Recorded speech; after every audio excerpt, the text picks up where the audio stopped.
Cambiamo decisamente pagina. A San Donà di Piave era scoppiata una polemica tra i partigiani, l'associazione dei partigiani e l'amministrazione comunale proprio per la richiesta di un gazebo. La polemica è stata poi smorzata grazie anche ad alcuni giovani studenti. Sentiamo in che modo.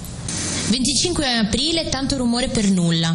Gruppetto di sinistra tenuto a distanza dal palco, il Bella Ciao appena accennato subito dopo l'intervento dei ragazzi e soffocato dalla fanfara dei bersaglieri. Le polemiche di questi giorni di sinistra San Donà per la mancata concessione di un gazebo in piazza 4 novembre e dell'Ampi per lo spazio che non ha avuto in isola pedonale alla fine si sono ridotti ai minimi termini. Un battibecco eccesso in realtà c'è stato in coda a tutto il cerimoniale tra il vice sindaco Alberto Gobbo e il candidato sindaco Marina Alfier. Non avendo ottenuto uno spazio in Corso Trentin per canti e danze, l'Ampi ha portato suonatori e ballerine in piazza Indipendenza. Pronto l'intervento di Gobbo che rivendica l'area per le bancarelle della festa di primavera, ma altrettanto immediata e decisa la reazione dell'Alfier. Dopo uno scambio di opinioni il gruppo si è spostato di qualche metro, ha continuato con una breve esibizione e poi ha abbandonato la piazza. Per quanto riguarda la parte del cerimoniale, chi voleva protestare è stato tenuto a debita distanza dal palco con i suoi cartelli. Fisicamente era anche difficile raggiungerlo vista la barriera umana della fanfara e quella floreale delle bancarelle.